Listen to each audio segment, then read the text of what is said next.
the chaining process where certain things have to happen in a certain order account for a lot of behaviors going off track.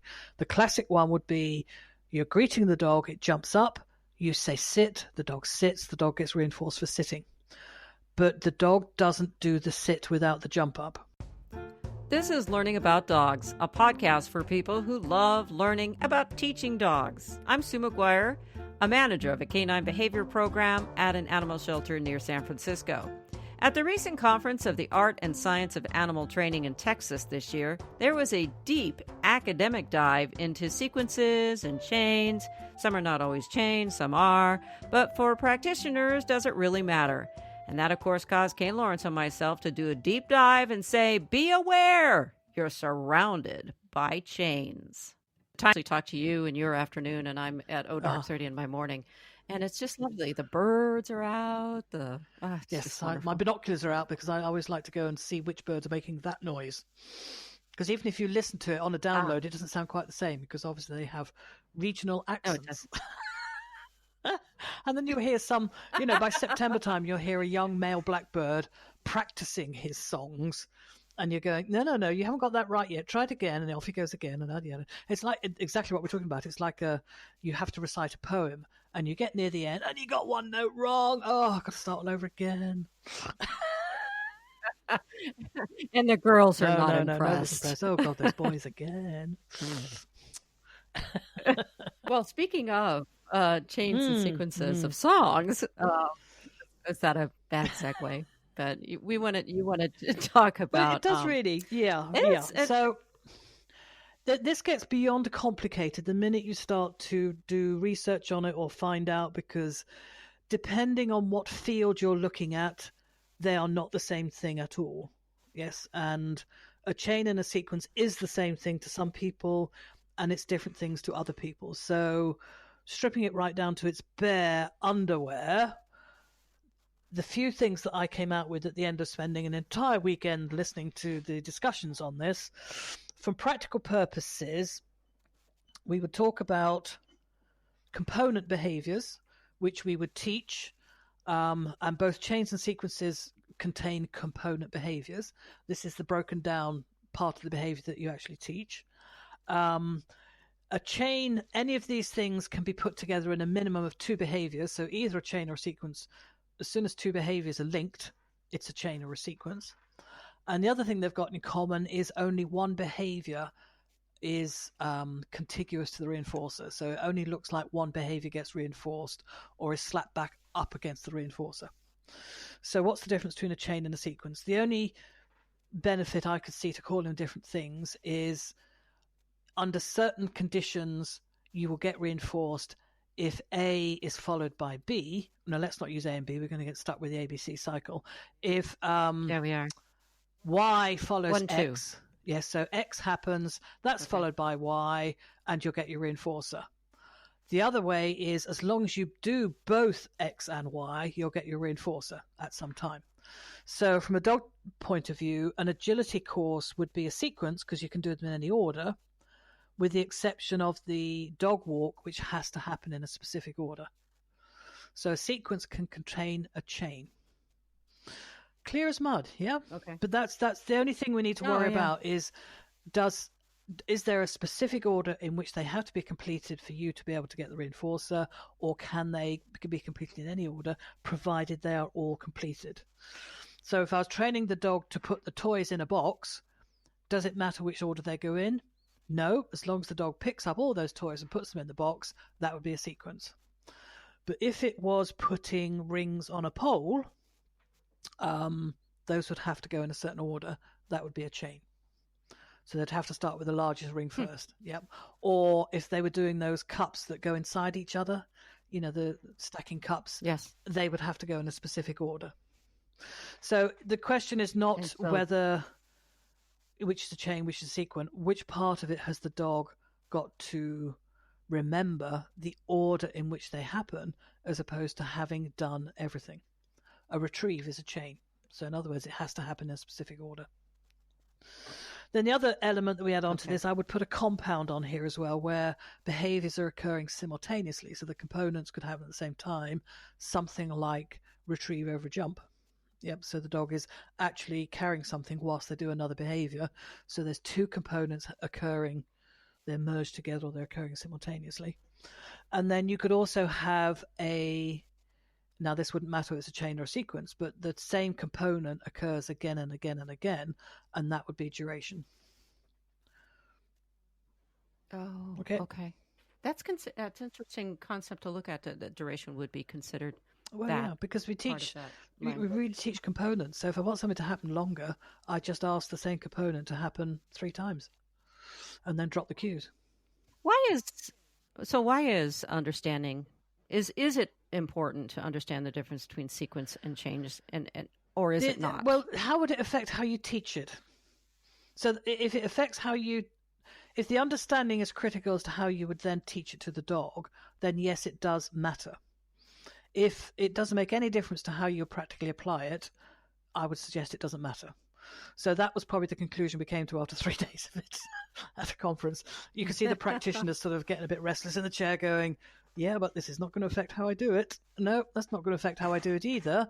Did he do this first or that first? And is it harder to do this first and that first? Or do you have to, and it's like, it's not going to make any difference to me because I'm a practitioner. So would it make a difference to the order in which a dog learns things? So say we looked at retrieve, would you separate all those components? Would you teach those components in any specific order? Could that affect how the dog remembers the order of doing things? So say you were doing something like the cup stacking, where there's things have to go in a specific order. Mm-hmm. One of the components is pick up and place something in a certain place.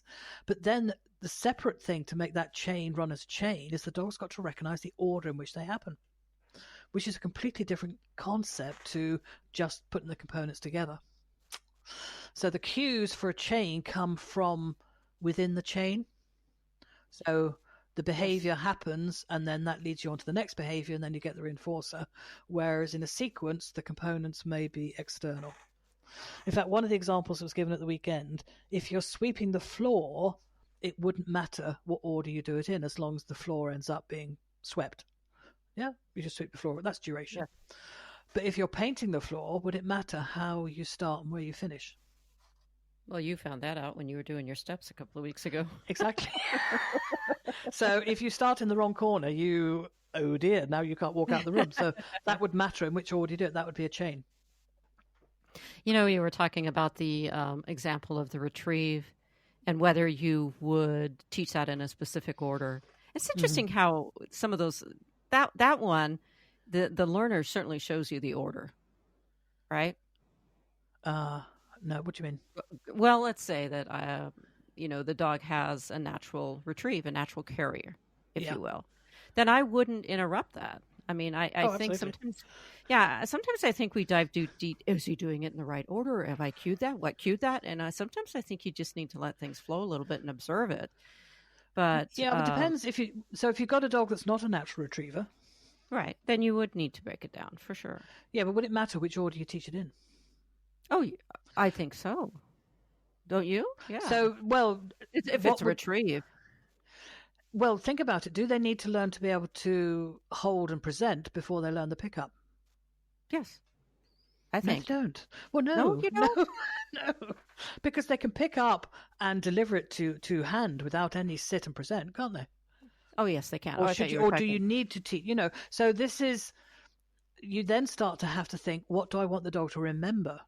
So when the dog picks up, what should they be thinking when they pick up? Oh, whoopee, I'm going to launch myself around the field with this.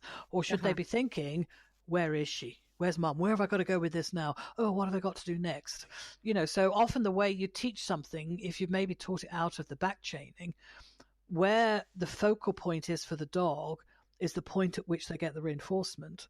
Then when they pick up, they're thinking about, that food's back there, so that shapes the turn on pickup because the reinforcement for them is coming back to you for a piece of food, if that's the case.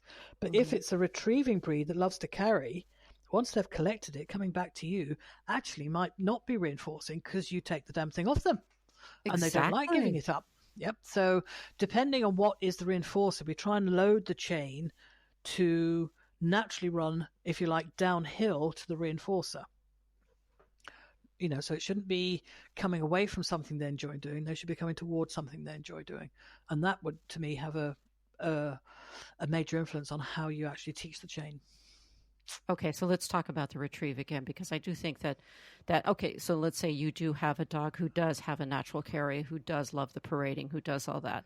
So where would you start with an animal, with a learner like that?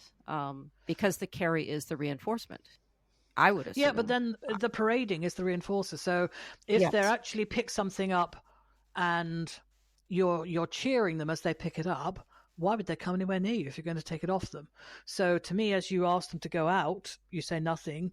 When they pick it up, you say nothing. But when they make eye contact with you, you start to party and they get attracted to coming near you. But then if their eye contact suddenly goes beyond you, so you see the dog returning towards you, and instead of looking at you directly, they start to look past you, they're going to do a fly past. I guarantee you they're going to go flying past you. They're not going to stop.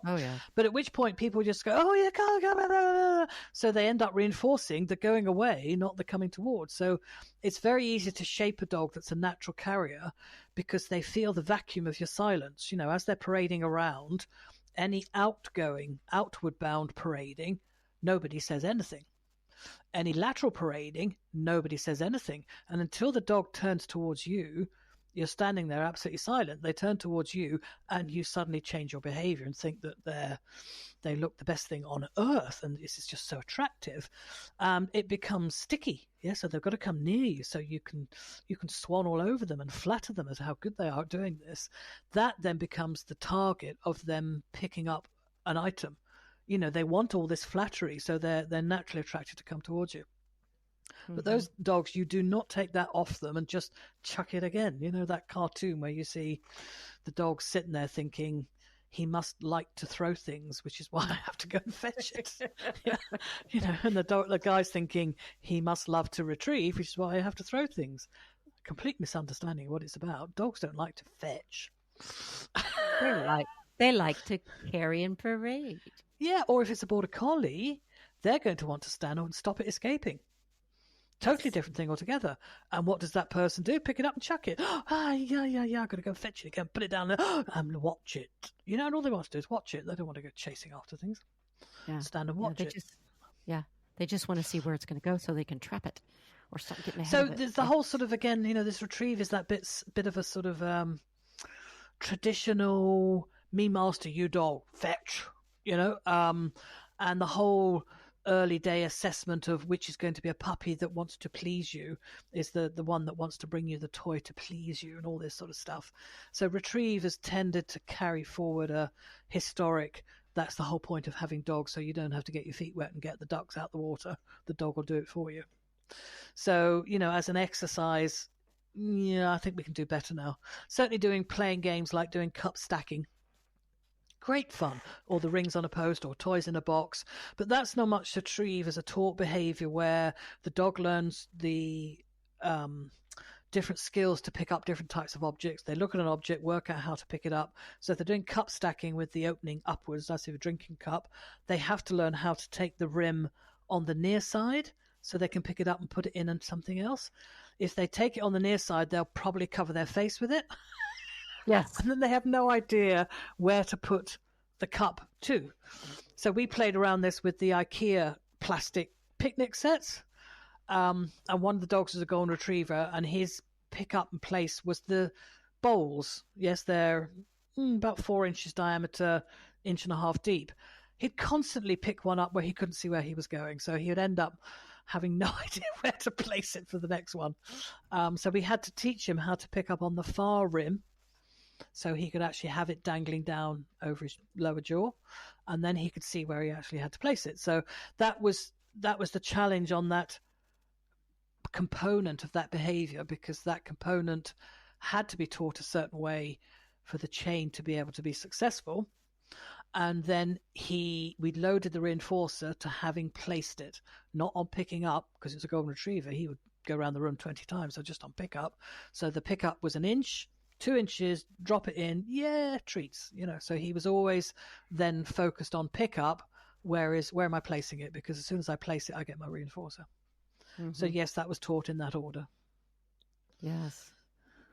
Good fun. So, yeah. It does worry me though when I look when I look at agility, where people are working on the down contact point in isolation from the rest of the equipment, I think that is maybe something that needs thinking. With me, you're taking it out of a chain, but it's a false connection to the preceding behaviors. If you were to do that correctly, then you would do it not necessarily at full speed, but you'd certainly add the movement prior to the stop. Absolutely. In order to guess what I was run them in a straight line to that component. I don't like to see them hop on from the side or whatever they call it. They're coming around in a curve. I think the dynamics are quite different. The momentum's different, and they're learning a different type of component. But, I'm not an agility specialist. Well, speaking of a very novice agility, I guess what I use cup on a stick for. Oh, well, the forward, going down forwards. Yes. And then I'm looking for a specific, when you stop, I would like most of your weight to be on your hind end and your head forward. And I use cup on a stick for that. And it was beautiful. Back in the olden days, we used to take a hula hoop apart and plug that into the grass about 1 or 2 feet beyond the end of the contact point. And that hula hoop was of such a height that the dog anticipated going under it. Yes. So it had like, the foam that goes around pipes in the winter, insulating foam. So the dog could see it, but it didn't look like a jump. It was definitely a hoop. And they learned to run under it. So to me, it was purely conditioned. If you're doing this, anticipate that freaking hoop's going to be there and you're going to have to go underneath it. And then we'd take the piping off, and then we'd have a hoop that was green coloured. But the dogs always just became physically conditioned that this is how you run down planks. Was that just too simple? I don't know. Well, let's put it this way. People overthink agility. I know we're shocked that I said that. Yeah, because, it's 0.04 of a second is the difference between winning and not winning. But sometimes they're overthinking the things they think they can control that are actually not the priority. Yeah. We was talking to somebody I knew when we did obedience back in the 70s, how far we've come from then. Well, sure, we don't do, the horrendous punish everything you don't like until you're left with what you want philosophy. But nowadays I see people unable to praise a dog, i.e. they're unable to actually reinforce a dog unless they've got treats or toys. Cannot reinforce a dog just by affection or, arousing the dog or anything else. Unable to actually handle a dog. Somebody wanted to teach the dog to lift up their front leg as if it was limping. Yeah, not with the foot way out, but just off the ground. And I said, okay, well, let's just... poorly paw, I call it, yeah. So let's just do it with just asking the dog to transfer the weight onto the other front leg. How do I do that? Well, just touch the dog here. That was completely alien behavior. To be able to do the balancing on 3 legs, which would be, or to be able to just put the dog into a sit by hand without being coercive, just to be able to just gently suggest from where your hands are that the dog move a certain way or resist a certain way, those sort of things, all pretty much all gone. Because, the training schools today are marker-based, reinforcement-based, or they're simply not training. Is training becoming the poorer cousin to behavioral work? And we don't have to train this. We just have to change the emotional context and the behavior will miraculously sort itself out. Oh, yes. I saw funny about that the other day. About he will just magically do it because he'll read my magical aura and intuit. But no. Yes, each to their own. Yeah. Like the lady that asked me, I have to admit this is a bit Californian, and it was in California, whether the clicker would interfere with the crystal resonance between her crystal and the dog's crystal. Yes, it does. I don't know. I don't know. Each to their own. It's a wild world out there. No, what you should have said was yes. Just yes. Probably, yes. Does it interfere with you being able to connect to your dog? Quite possibly. Are you with me? Yeah, quite possibly. Because I've clicked and fed it, I don't need to actually put anything of myself into this process. I don't need to smile. I don't need to touch their face, and appreciating what they've actually done. I don't even need to look at them because I'm delivering the reinforcer. So those things are certain things have fallen by the wayside in the name of modern training, which I think is a bit of a shame. It is. But, I have to admit that I actually, in preparing for this, I did read through all of Katie Bartlett's Rotes on ASAP. Oh, my Lord. Yeah, okay. I think they just like to make it more complicated because they can. Same as you said about agility. If you want to, complicated must mean better. No, I thought I was sitting. Is there going to be a test on this? The difference between tandem chains and and unless I had two sheep going into a pen at the same time, I don't think I'd matter. Yeah. But when we heard then the different branches of academics discussing it, I mean, we could have left the room and they would never even notice. It's an academic discussion area, and there are interesting things that come out of it that we know. So something, in actual fact, the chaining process where certain things have to happen in a certain order account for a lot of behaviors going off track. The classic one would be you're greeting the dog, it jumps up, you say sit, the dog sits, the dog gets reinforced for sitting. But the dog doesn't do the sit without the jump up. That's the classic. Well, I keep doing this and I keep reinforcing the desired behavior. I ignore the unwanted behavior. But because the desired behavior has been linked by the dog to the preceding behavior of jumping up, two things are going to happen. One, the dog believes that I have to jump up for the sit to get noticed, which probably is their experience because the first time they sat without jumping up, nobody bothered notice. And then the second superstition is the dog believes that those two things are locked together. They don't ever realize that the sit could occur without the jump up first because it's never been reinforced. So it's not a matter of how many times you train this before it happens. If that dog makes a connection that you have to do that first for that to happen, then that dog's made that connection. And think of all the superstitious things that people do. We try and train people even when they're driving a car to look in the mirror and check before they signal. Do they they signal as they look in the mirror? So those sort of behaviors that start to end up merging together, again, which happens in dog training, where we start the chain that we had started to run blurs together.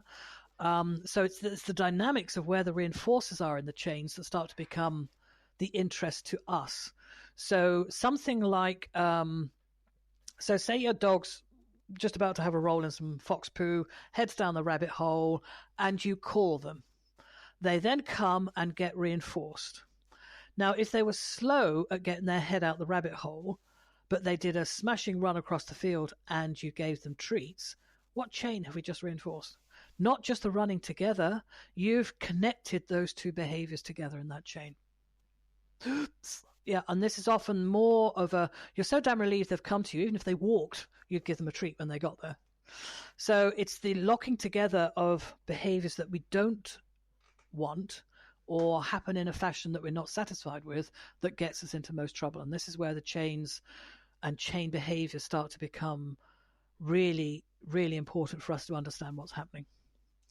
So, I think that the challenge is a lot of people, for lack of a better term, don't know how to break that chain. Yeah. So how do they break that chain? Okay, so you've got to pretty much look at each individual one. If I've called Tinky Tonks out the field and she's gone, yeah, in a minute, whatever.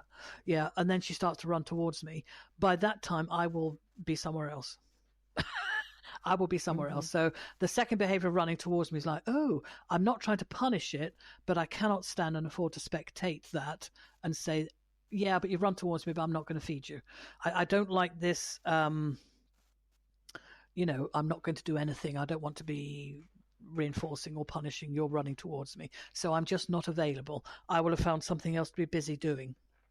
Yes, even if it's picking the bark off a tree, I'll have gone and done something else, because the availability of reinforcer was only if she responded straight away. So I'm not going to stand there and be doing nothing. We used to have a dog that was he was secondhand. There's no two ways about it, and he carried quite a lot of secondhand baggage. He would stress quite quickly if he found that the girl that was training her expected too much.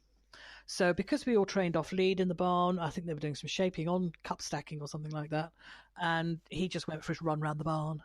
I know everybody else has got pots of food and they've got toys all over the floor that they're trying to get the dogs to pick up and do the rest of it. And he would go for his run around the barn, being a pain in the butt.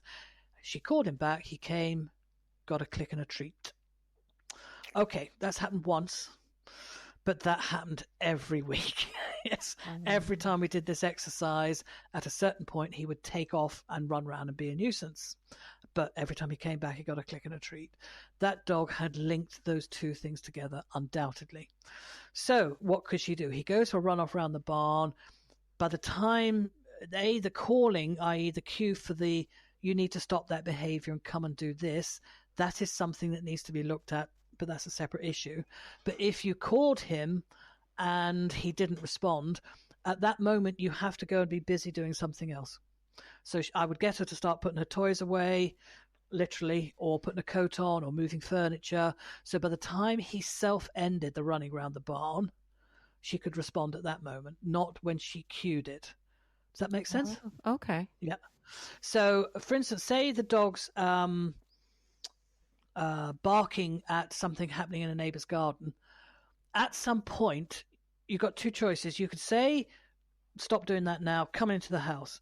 Yeah, but I just got to have 3 more barks first. Just 3 more, and then I'll come. Okay, they come into the house. You've just paid them for not coming.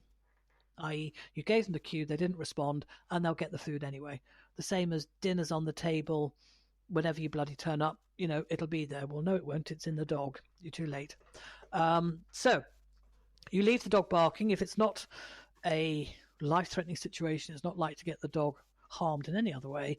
At some point, that dog will self-cease the barking, and you reinforce. Yes, when the cue to stop barking is like, oh, I'm fed up with this, or nothing seems to be happening, or I just can't be bothered anymore. Oh, gosh, she gives me food when I do that.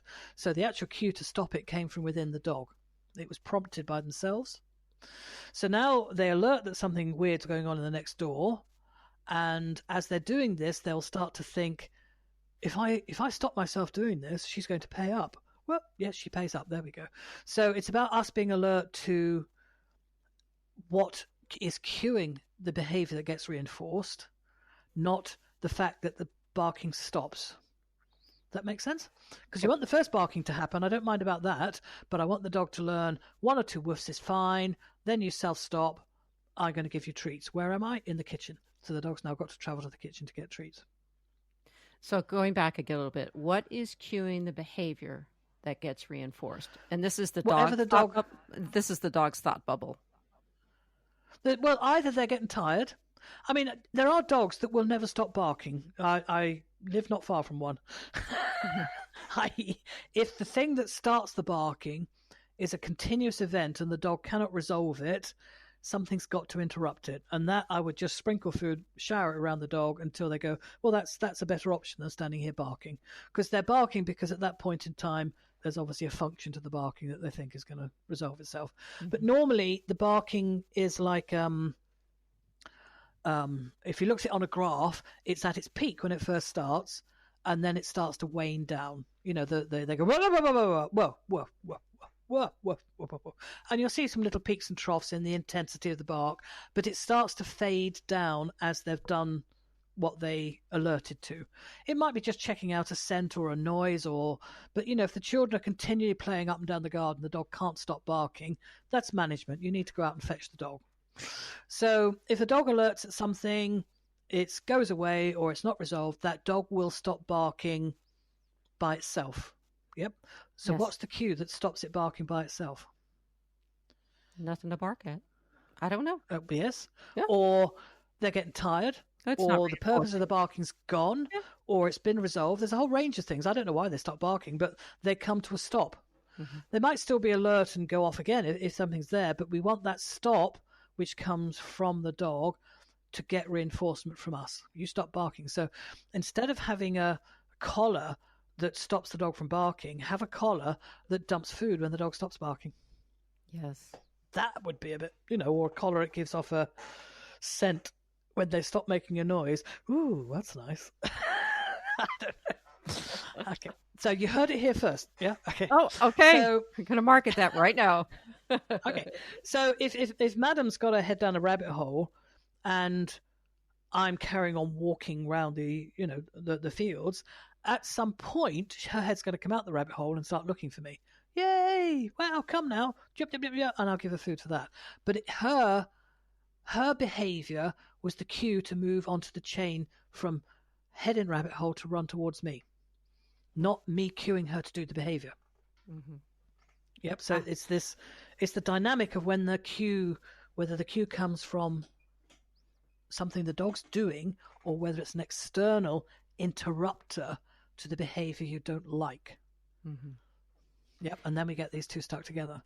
Now, if I'm at the other end of this scale, if I want to train a chain of behaviors and they're going to happen in a certain order, as we put them together in that order, it's inevitable that the dog will start to slide the behaviors together because the reinforcer at the end is pulling the behaviors together. So if I want to teach the dog to walk backwards and it's got to go back 10 foot, spin, and then lie down. Yes, that might be my freestyle routine. You know what's going to happen is the dog will go back only 8 foot, start to spin, half spin, and lie down to get the reinforcer, because the reinforcer is all in the lying down. So that's what they're focused on. So instead of waiting for certain elements to complete, the elements sort of tend to merge and overlap one on top of the other. Yes, I've seen that. So under those conditions, I can do each of those behaviors separately, no problem at all. But when I practice them together in a chain, they start to blur the edges. The behaviors stop becoming clean. Now, when you're looking at this, when you're judging a routine on this, you can see this happening very clearly. And often you can't tell, did the dog spin before it laid out? I can't tell now because it's all a muddy merge of stuff. Or the dog will actually start to walk backwards and start to spin as they're walking backwards and go completely off curve. Or, if you're going to do a send out, the dog will go out and start to lie down before it's reached the destination. So under those conditions, we deliberately put in a buffer. And for my buffer, it would be standing still. So it's walk back, stand still. Spin, stand still. Lie down. Yep, and then the lie down gets reinforced. And that buffer of standing still between the components in the chain stop the chain merging into one mess of one thing falling on the other. And almost the same with retrieve. You break the retrieve down. So if you've got a dog that, if you want to practice the elements, I would not practice the whole exercise. I would practice different segments, and I'd make sure that certain components are taken out. So I might place ask the dog to wait 30 foot behind me, walk out, place the dumbbell on the ground in front of me, and just take one step backwards. Now, the dog is learning how to do a fast run out to pick up, but because I'm directly after the turn, not just behind the dumbbell, but the dog has to pick up and turn straight onto me, that affects how they run out. And I can cleanly get the run out turn without running on and doing a great grab and chase out in the wings, because over here that would cost us marks. So you break down the different components, or you'd ask the dog to carry the dumbbell and run towards you and just do that component without the other components starting to have an effect on the behavior. So you'll see the dog often retrieving and then they start mouthing the object as they're coming to present. Yes. And this could be the anticipation of the give, or it could be some anxiety about the sit or whatever, but those are indicators that the chain is merging. The chain is slipping into overlaps. So it's not so much which is how to keep them what you want them to be, or how to stop them what you don't want them to be. Yes. You have to observe that. Yes. I just am going back to how I'm going to title this whole episode, how to get your dog to stop barking by awareness of the chain. Or not stop barking. No, call it the yo-yos. So the other one that we see a lot is, I'm doing loose lead walking. Yeah, no, your dog's doing a yo-yo. What do you mean? Well, it goes forward to the end of the lead. When it reaches the end of the clip, the walk comes to stop. The dog comes back by your side and you give it a treat. What have you taught the dog? Yeah. Well, I've only ever treated it for walking by my side. Yes, but number one, walking at your side has never been offered. That's the odd thing about this chain. If it's X followed by Y, and Y is getting reinforced, you'll probably never find Y happens unless X happens first. So the dog jumps up to get the sit reinforced. The dog goes forward to the end of the lead so that you can stop it and it can come back and get reinforced in the heel position. So dog going forward to the end of the lead, yes, nothing happens. The walk stops. Damn, says the dog, the walk stops. Now, why is she stop? We need to do the same as why would the dog stop barking? Why would the dog self-initiate coming back to your side? Yep, and within, the yo-yo is the classic. I'm reinforcing what I want and ignoring what I don't like, but I'm not letting the dog pull. So what you think is happening is not what is happening. It's become a chain where the dog has learned the two behaviors have to happen in a specific order, one after the other. Yes, see that all the time.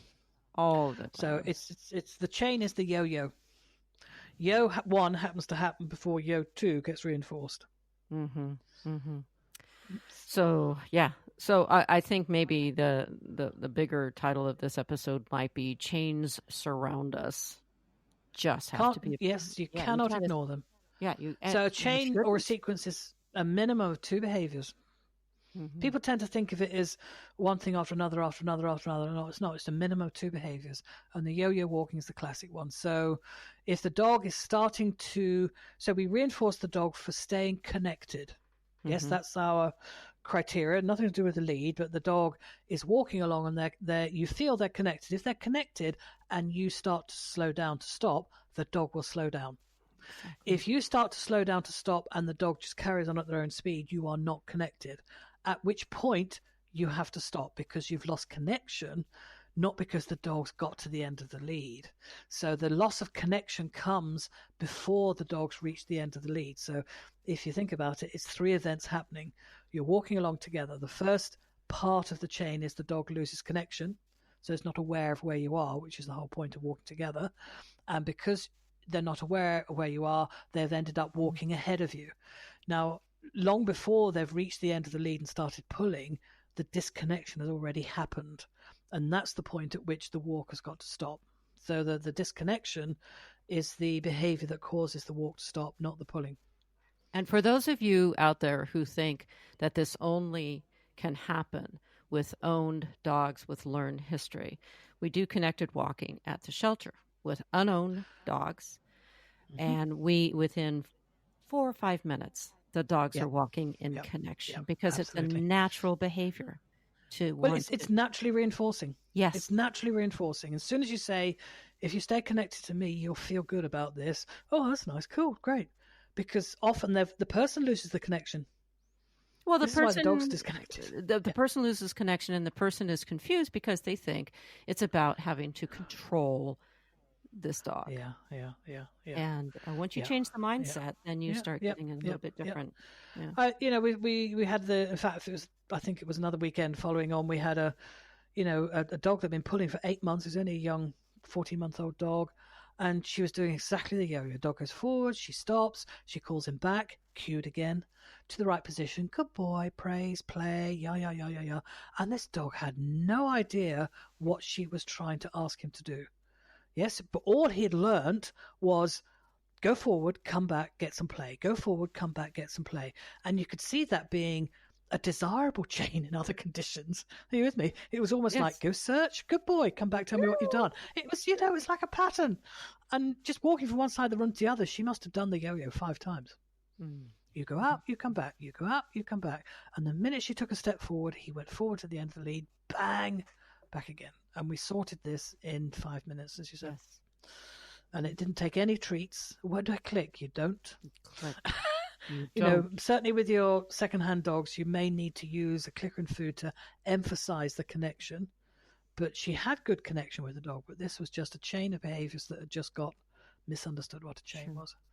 And he'd been labeled as a dog with poor impulse control. Oh, don't use that word in our presence. Should we spit together? Got poor impulse control. Don't tell me. I know where that came from. Oh, don't get me started. Oh, that's. I think this is such an important episode. So now the task for listeners is to observe their life and see where two behaviors are happening continually Yeah. next to each other, and see if you can pull that Well, apart. yeah. One is contingent on the other happening. Yes. Then you've got a chain. And it's not about whether you intended to chain them or not. If the dog has made the connection, the dog has made the connection. Okay. And we're not even going to talk about my previous dog, Vespa, my JRT, going out and barking and then waiting for me to squeak the toy to come in because I created that chain and going out. I know what she wants me to do. If I run outside and just bark at the air, she'll get the squeaky toy out. Oh, cool. I think it's very important for us to dare our dirty laundry at times. Just keeping it real. Yes. I've known dogs that have gone to the window bark because a certain television program started. Yes, because it's an important one. No, she can't bark now. Get some treats. Stop her barking. Oh, my God. Yeah, but, people have these superstitious patterns in themselves, Supermarkets are studying these chain behaviors all the time. Yes, how can we get them to do that so that happens? So I do this supermarket thing where you scan your own shopping as you're going around. Yes. Yeah, and I've done that for probably a year or two now. So I go to a supermarket that doesn't have it, and I put the stuff in my basket without scanning, and I'm feeling uncomfortable. It felt like I was shoplifting. You did, because normally you pick up, do your beep, beep, in the basket, in your own bag. Beep, beep, in your own bag. So heaven help me if I ever went to this store where your phone knows what you're picking up and adds it to your bill. The Amazon thing? Yeah. I'm going to feel so uncomfortable because I won't have completed the chain. Oh, yes. Yeah. I mean, I had a hard enough time with self-checkout, so don't get me started on Yeah. And all the naughty things people do, they buy bags of carrots that are heavy or say they've got a bag of carrots, but they haven't. So they I don't know. And the whole thing about people, never mind, this is going off track altogether. Which we do love. Yes. All right. You have any courses coming up on chaining and sequences or anything like that? Later in the year, yes, I'm sure we do have. Do I have a course on that? I will do. Okay. Sorry, I can't remember offhand. Certainly, I have another workshop on it. So it's an important one. Most people don't realize that they're around you and they're happening, and the dynamics of the reinforcement of that combined occurrences of behaviors is so strong that, it writes up most of our superstitious behaviors. When you leave the house, what's your chain? Yes. Do you close all your windows, check the gas is off, check the heating's off, pick up this, pick up that, do this, do that. You have a chain that happens in a certain order, and you do that order to build a good habit. You try and go out of order and see what it feels like. Mm-hmm. Yeah, you turn the car around and drive back home to make sure you turned off the gas. That's what you do. From blackbird mating calls to checking stuff out at the supermarket. Chains, they're around us. Hey, thanks for listening. One of the best ways to help support this podcast, Learning About Dogs, is to rate and review us on iTunes. And be sure to tell your friends. Thanks for listening.